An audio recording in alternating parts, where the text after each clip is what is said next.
नमस्कार, स्वागत है आप सभी का इस नई वीडियो में। और आज के इस वीडियो का टॉपिक होने वाला है पाइथन की पढ़ाई को आखिरकार किस तरीके से किया जाए। मतलब जो पाइथन लैंग्वेज है उसकी अगर हम पढ़ाई कर रहे हैं तो किस तरीके से करें कि वो एकदम अच्छे से समझ में आए, हम प्रैक्टिकल काम कर पाएँ और उनमें पढ़ी गई चीज़ों को भूलें ना। ये सारी चीज़ों को यहाँ पर हम डिस्कस करने वाले हैं। मतलब पाइथन की अगर आप पढ़ाई कर रहे हैं तो वो किस तरीके से आपको करनी है, यहाँ पर हम डिस्कस करेंगे।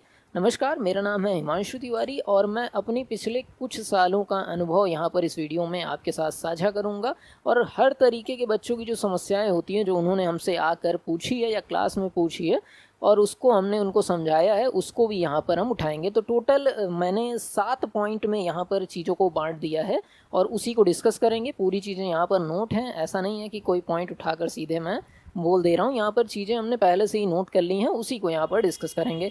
तो चलिए सबसे पहले पॉइंट के साथ शुरुआत करते हैं कि जो आपकी पाइथन लैंग्वेज की पढ़ाई आप कर रहे हैं, हो सकता है कुछ बच्चे बीटेक कर रहे हों, कुछ बीसीए कर रहे हों, कुछ एमसीए कर रहे हों, या कुछ ओ लेवल पढ़ रहे हों, या कुछ सिर्फ पाइथन ही पढ़ रहे हों। तो उनका जो उद्देश्य है वो एग्ज़ाम को पास करना नहीं होना चाहिए। आप अगर पाइथन पढ़ रहे हैं तो पाइथन को as a language, as a professional language आप सेलेक्ट करिए कि मतलब इसको पढ़ाई करने के बाद आप कहीं भी जॉब के लिए अप्लाई करें तो पाइथन में आप सेलेक्ट हो जाएं। भले ही जॉब ना लेनी हो, लेकिन पढ़ाई आपकी इसी तरीके से होनी चाहिए। अब यहाँ पर समस्या क्या है कि कोई भी पाइथन का एग्ज़ाम अगर आप देखेंगे तो उसका एक फ़िक्स पैटर्न होता है। कोई भी एग्ज़ाम उठा लीजिए, अगर आपको एग्ज़ाम में पास ही करना है तो उस फिक्स पैटर्न को फॉलो करिए। मतलब पुराने पेपर्स को लगाइए और आसानी से आप पाइथन में पास हो जाएंगे। कोई भी एग्ज़ाम आपका हो, चाहे एमसीए का हो, चाहे बीसीए का हो, चाहे ओ लेवल का हो, पुराने क्वेश्चंस लगाएंगे, सिर्फ और सिर्फ क्वेश्चन लगाएंगे, पढ़ाई नहीं भी करेंगे तो भी पाइथन में आप अच्छे नंबर से पास कर जाएंगे, उसकी समस्या नहीं है। लेकिन अगर पाइथन को आप अच्छे से समझना चाहते हैं तो पहले दिन से आपके दिमाग में क्या चीज़ होनी चाहिए कि हम ये पाइथन क्यों पढ़ रहे हैं। हम ये पाइथन पढ़ रहे हैं ताकि कहीं पर भी हम जाएं, हमारा इंटरव्यू हो तो हमारी बेइज्जती ना हो, हम पूछे गए सवालों को बता पाएँ। ये हमारा उद्देश्य होना चाहिए, दिमाग में ये चीज़ एकदम क्लियर होनी चाहिए, तभी आप मेहनत कर पाएंगे। समझ रहे हैं मेरी बात कि नहीं? कि आप मेहनत तभी कर पाएंगे जब आप इस चीज़ को दिमाग में क्लियर रखेंगे। चलिए दूसरे पॉइंट पे चलते हैं। अब पाइथन पढ़ना शुरू किया, पहला चैप्टर जब हम पढ़े कि पाइथन क्या है, पाइथन काम में क्यों आया, पाइथन इतना इस्तेमाल क्यों हो रहा है, पाइथन की खूबी क्या है, ये सारी चीज़ पढ़े तो आसानी से समझ में आ गया। अब दूसरे चैप्टर में आए तो थोड़ी बहुत कन्फ्यूज़न होना लाजमी है, और तीसरे चैप्टर में आए तो हो सकता है कई सारी चीज़ें हमको ना समझ में आए।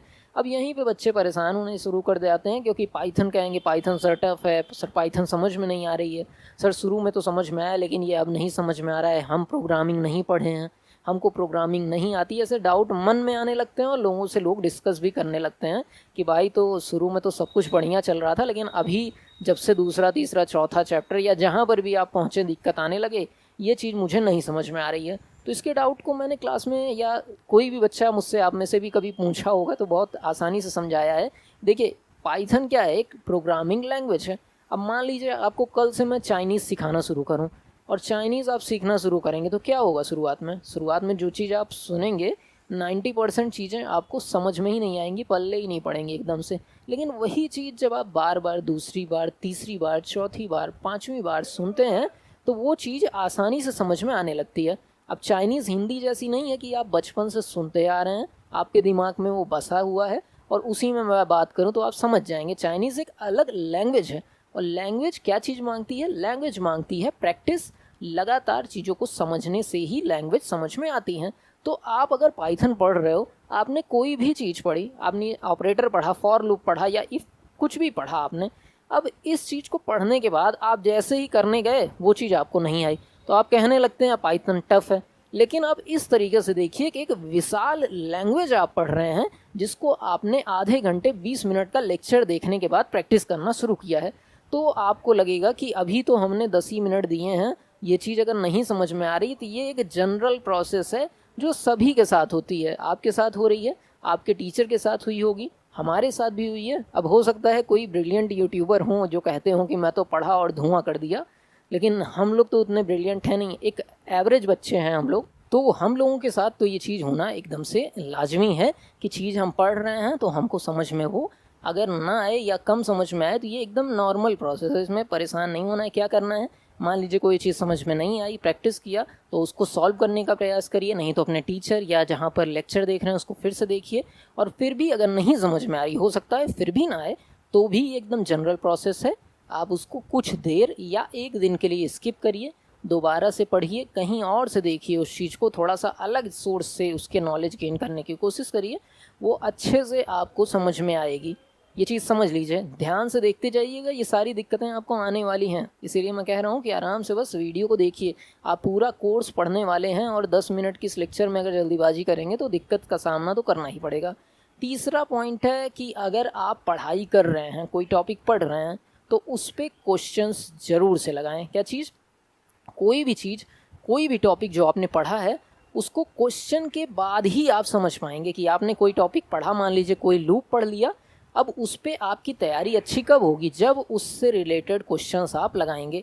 अगर उससे रिलेटेड क्वेश्चंस आप नहीं लगा रहे हैं तो कभी भी वो पढ़ाई आपकी पूरी नहीं हो सकती है, वो चीज़ आपको समझ में आएगी, इस चीज़ की कोई भी गारंटी नहीं है।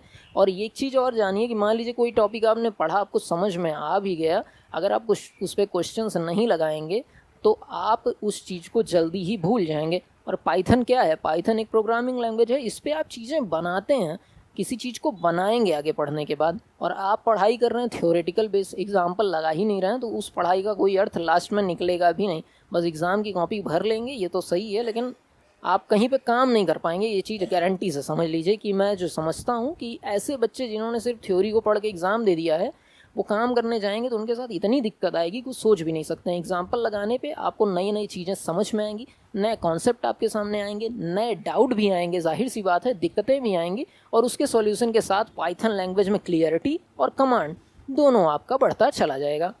चौथे पॉइंट को देखा जाए तो प्रैक्टिस करिए फेमस एग्जाम्पल के साथ। अब पाइथन लैंग्वेज में भी कुछ 15-20 क्वेश्चन हैं जो बहुत ज़्यादा फेमस हैं, जैसे आर्मस्ट्रॉन्ग नंबर, नंबर को रिवर्स करना, या पैलिंड्रोम नंबर।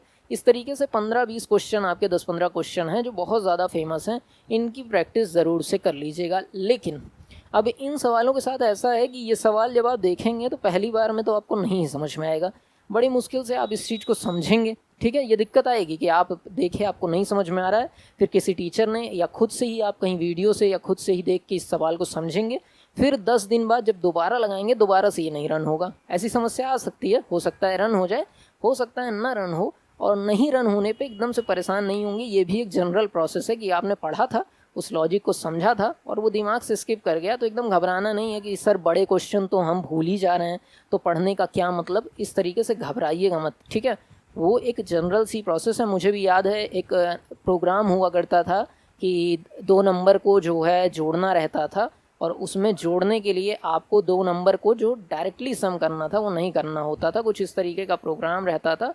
और उस प्रोग्राम को मैं जितनी बार लॉजिक देखूं मैं भूल जाता था। मुझे सारी चीज़ें समझ में आती थी लेकिन इस चीज़ को मैं भूल जाता था, और मैं बहुत परेशान रहता था कि पाइथन मुझे आएगी नहीं, ऐसे ही मैं आगे भी भूल जाऊँगा। लेकिन ऐसा कुछ होता नहीं, जब आप 2-3 बार क्वेश्चंस को देखेंगे तो वो आपको आसानी से तैयार हो जाएगा और अगली बार आप कर भी पाएंगे, समझा भी पाएंगे लोगों को। चलिए, 5वीं चीज़ है जो आपके पाइथन की एक्सपीरियंस को एकदम से बूस्ट कर देगी। ये क्या चीज़ है? ये आपकी है पाइथन में प्रैक्टिकल वाले क्वेश्चन, जो आपके आउटपुट वाले क्वेश्चन हैं उसको लगाने की। पाइथन में आउटपुट वाले क्वेश्चन अगर आप लगाते हैं तो आपके पास पाइथन टॉपिक की एकदम तगड़ी क्लियरिटी आने वाली है। तो जो भी चैप्टर पढ़ें उससे रिलेटेड आउटपुट क्वेश्चन ज़रूर से लगाएं, ज़रूर से लगाएं, ज़रूर से लगाएं। इंटरव्यू देने जाएंगे तो उसमें भी एक राउंड होता है जिसमें ये सवाल पूछा जाता है, और जब आप आउटपुट के क्वेश्चंस लगाते हैं तो आपको उस टॉपिक की एकदम गहरी जानकारी हो जाती है। ना विश्वास हो तो कोई भी एक चैप्टर उठाइए, उसके आउटपुट क्वेश्चन उठाइए और 25 आउटपुट क्वेश्चन वहाँ पर लगा लीजिए। और जब आप 25 आउटपुट क्वेश्चन लगाएंगे तो जाहिर सी बात है 2 से 3 नई चीज़ आपको पता ही लग जाएगी।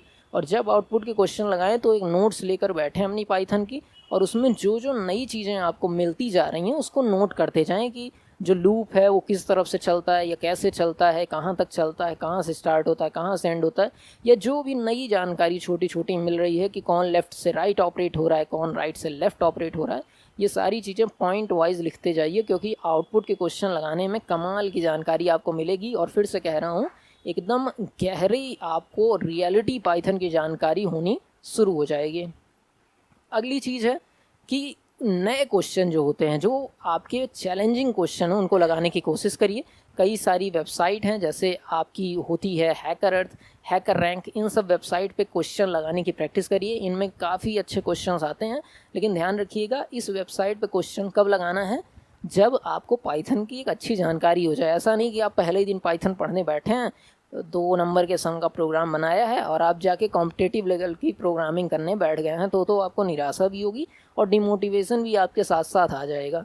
ऐसा नहीं करना है। जब आपको पाइथन लगे कि भाई मैं नॉर्मल क्वेश्चन लगा ले रहा हूँ, नॉर्मल क्वेश्चन अच्छे से समझ में आ जा रहे हैं, इनमें हमें कोई दिक्कत नहीं हो रही है, तो आपको क्या करना है, तो आपको उठाने हैं इस तरीके के सवाल जिन्हें कॉम्पिटिटिव लेवल प्रोग्रामिंग कहा जाता है, और उनसे आपकी पाइथन की एकदम बेहतरीन तैयारी हो जाएगी। और आखिरी चीज़ जो है वो है, सिर्फ एक चीज़ आपको पाइथन में मास्टर बनाएगी, वो है प्रैक्टिस, प्रैक्टिस और प्रैक्टिस। इस चीज़ का कोई विकल्प नहीं है। ये लैंग्वेज है, इस पे आपको काम करना है, और ऐसी कोई चीज़ जिस पे काम करना होता है उस पे आपका दिमाग शार्प कब होता है, जब आप उसकी ज़्यादा से ज़्यादा प्रैक्टिस करते हैं।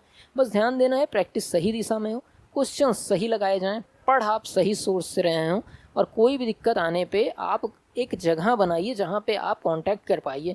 जैसे ऐसा ना रहे कि प्रॉब्लम्स रह जाएं, आपके पास एक गाइड ज़रूर होना चाहिए। अगर आप लैंग्वेज पढ़ रहे हैं तो ये तो मान के चलिए एक गाइड ज़रूर से होना चाहिए। शुरुआत में हो सकता है ये चीज़ ना समझ में आए, लेकिन जैसे ही जैसे आपकी पढ़ाई अच्छे लेवल की होगी, आपको ज़रूरत पड़नी है तो ढूंढिए, अपने अगल बगल ढूंढिए, किसी अच्छे टीचर या किसी अच्छे दोस्त का सहारा लीजिए और एक गाइड को अपने साथ रखिए जो आपकी मदद कर पाए। और फिर से इस चीज़ को सम अप करूँगा कि कोई भी लैंग्वेज, चाहे पाइथन पढ़ रहे हो, चाहे PHP पढ़, कुछ भी पढ़ रहे हो, वो एक बार में नहीं आने वाली है। आपको समस्या आएगी, आपको समझ में नहीं आएगा। ये एक नॉर्मल सी प्रक्रिया है, इसमें कोई रॉकेट साइंस नहीं है। ये सब लोगों के साथ होता है, आपके साथ होगा, हमारे साथ हो चुका है। इसमें कोई घबराने की बात नहीं, एकदम नॉर्मल प्रक्रिया है। इसको एज इट इज़ लेना है कि ये तो भाई सबके साथ होता है, दोबारा पढ़ेंगे तो हमें भी आ जाएगा। तो ये तो बात रही पाइथन की। अगर कोई सवाल छूट गया हो, आपका कोई सवाल हो, तो कमेंट सेक्शन आप ही के लिए खुला है। वीडियो अच्छी लगी हो तो तारीफ़ भी कर सकते हैं। मिलते हैं अगले लेक्चर में, सब्सक्राइब कर दीजिएगा। नमस्कार, जय हिंद।